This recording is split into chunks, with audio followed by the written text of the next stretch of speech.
Welcome back to the Viper Miner channel. Happy Labor Day.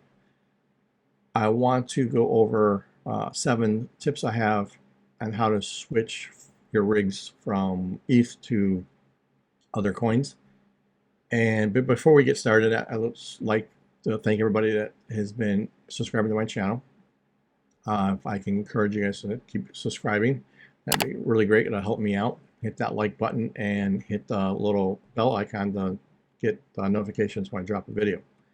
So, like I said, I want to go over some ideas on when you switch over. So this way, you're a little bit ahead of the curve and ahead of the game, especially if you're new to this. You've only been mining for about a year or so. You're probably only mined ETH. So there are some things you got away with that you can't get away with other coins. And so let's just dive into that. So the first thing is overclocks. Overclocks don't change once you're set for that coin and that miner. Okay, so this is my Lantian rig. You can see that the 2060s are here, getting about 36 sol. If I were to, so first of all, I can't, my favorite miners are T-Rex and NB miner. I cannot use that for flux. They don't, at this point, on this, as of this date, they don't mine those, don't mine flux. They might in the future as ETH goes away, but right now they don't. And so there's 3 on Hiveos that mine flux. 2 are dual AMD and flux. 1 is only NVIDIA, and that's Mini Z. Turns out Mini Z is the best one to mine with NVIDIA cards, and it shows, because if I ran out of the other ones, I actually get less souls. I get anywhere between 3 and 4 souls less on each card. Okay, so you need to set how these are going to overclock, and then save them, right? And I'll put up in the card over here how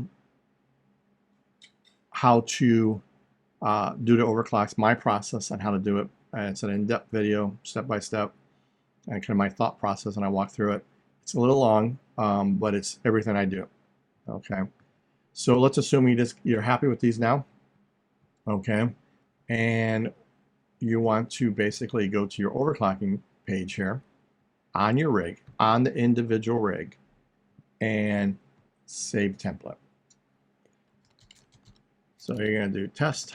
Let's do it like that so we know which one it is. And you hit save. You're done. That's it. So now, let's say you come back in the future. It's like, I want to add another card or swap out a card, or I got a card that's not quite doing what I want to do. And I think I got to lower the overclocking. So I adjusted it manually on the overview.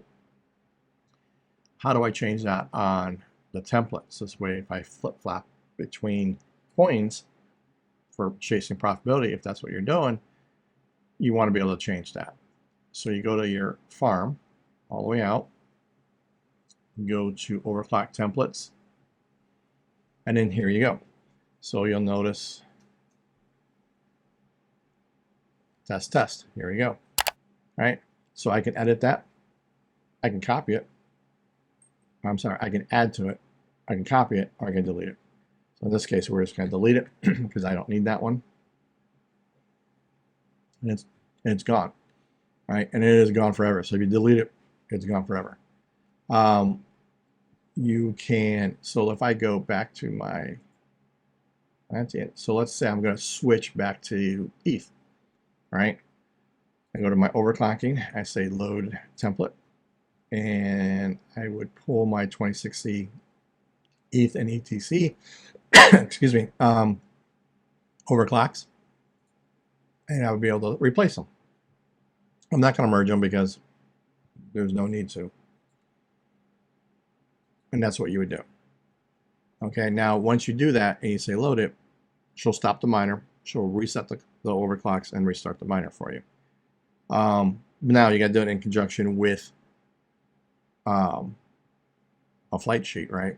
So right now my flight sheet is flux. So if I change my overclocks, my flight sheet would still be flux. You would have to go to your ETH flight sheet as well. So the process that I would do personally is I would stop the miner, unseat the flight sheet, change my overclocks, send the flight sheet. Okay, so that's number one. Number two is physical. I think every miner, from a safety standpoint, should always eyeball their miners once, twice a day, right? So if you're working a full-time job outside the house before you go to work, just eyeball. Make sure you don't see smoke, anything melting, and then when you get home, right, or when you go to bed, at least physically look at those, right? Now, what I'm suggesting is you do a more thorough look at your miners, right? This would, once we go to proof of work, or proof of stake, and we're off proof of work for ETH, this is a good time to go look at your rigs, clean them, get them ready to go, right? That is just do an overall, right? Like your own car on maintenance, you want to do an overall check, right? All right, so 3, check all the power cables. I mean all the power cables. Check them from the connector to the cable itself, and that's from the GPU to the PSU. Check everything. Unplug it, look inside, make sure there's no melting, no scouring, no discoloring, put it back in. Same thing on the other side.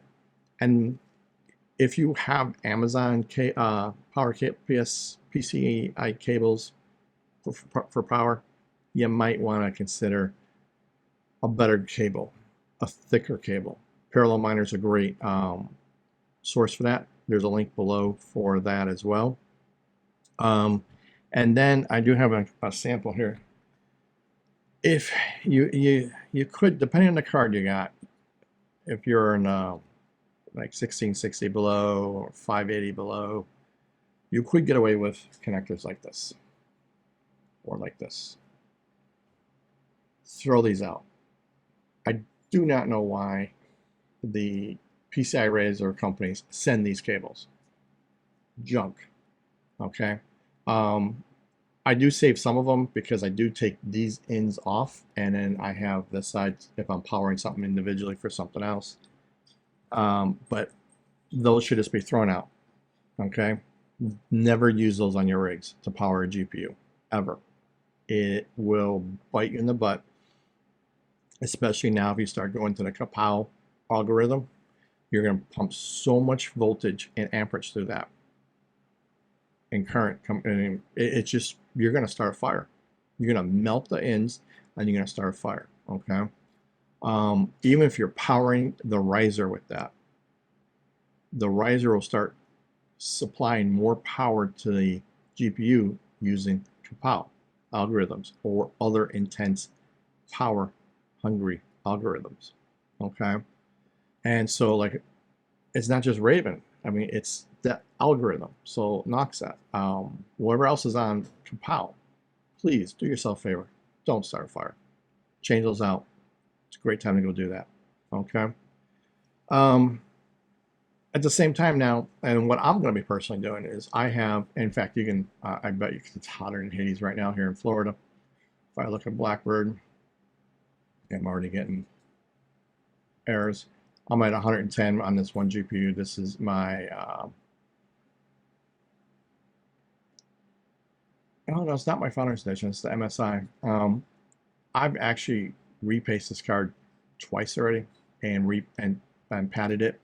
But I was doing some research and found out that I should really move up 0.5 microns on the pads. It actually would help you. I also have some heat sinks coming in. I'm going to try some heat sinks too, where I don't have to take it apart, because the pads are actually good pads. So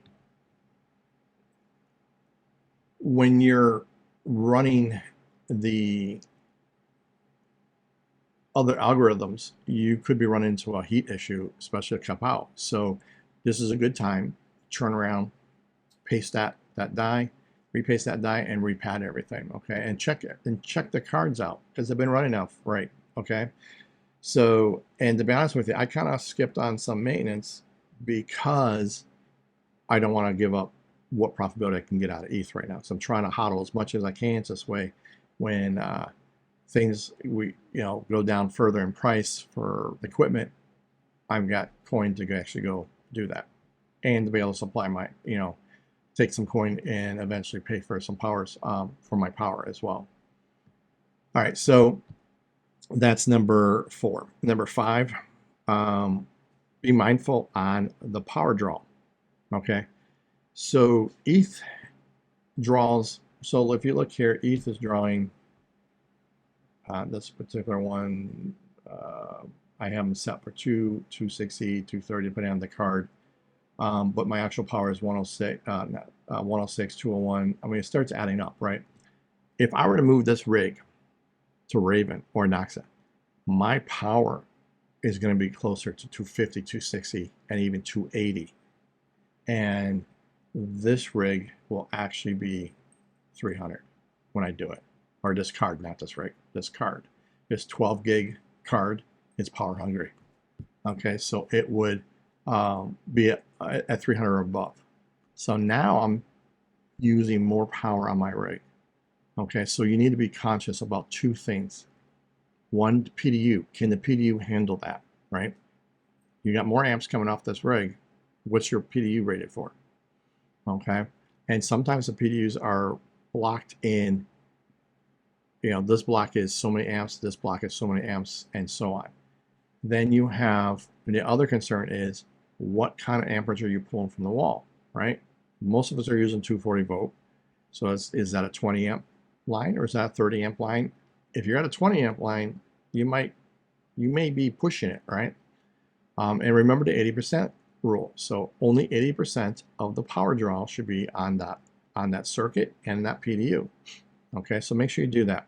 Number 6, we kind of covered. I want to make sure you guys understand that the PDU is important. It needs to be checked, looked at, cleaned, and it's up and running. Okay, make sure so scarring in the channel where you plug in the C13s and all that.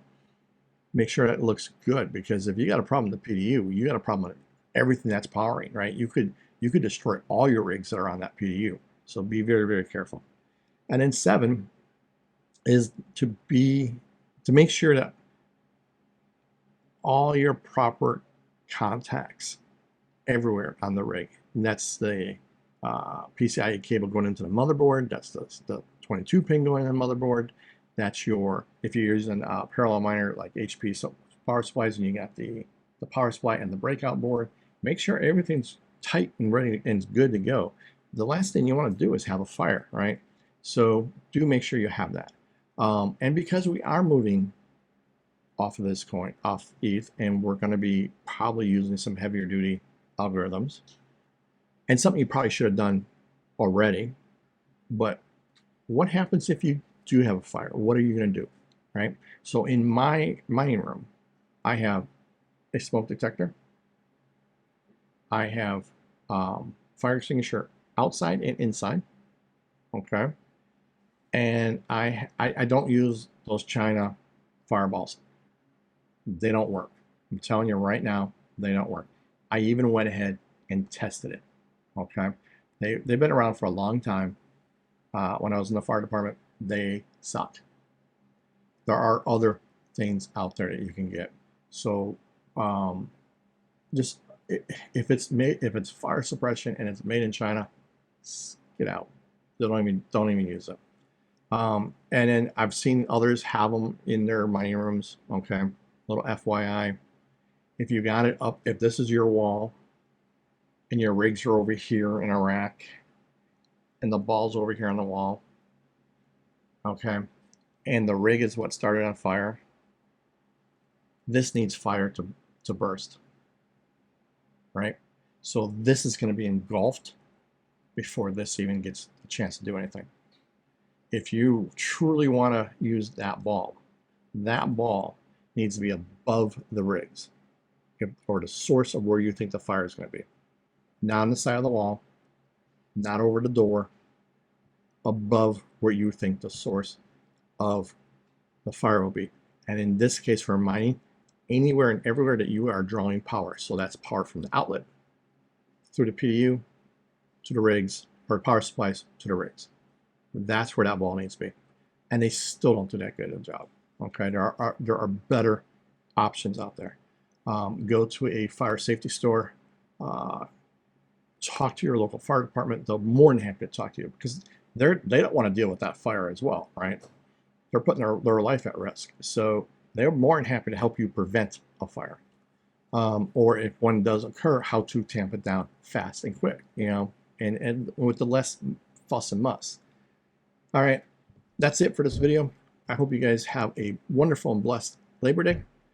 Be profitable and be safe out there. Next video will be about what happens to profitability after we go to proof of stake on ETH. So stay tuned for that.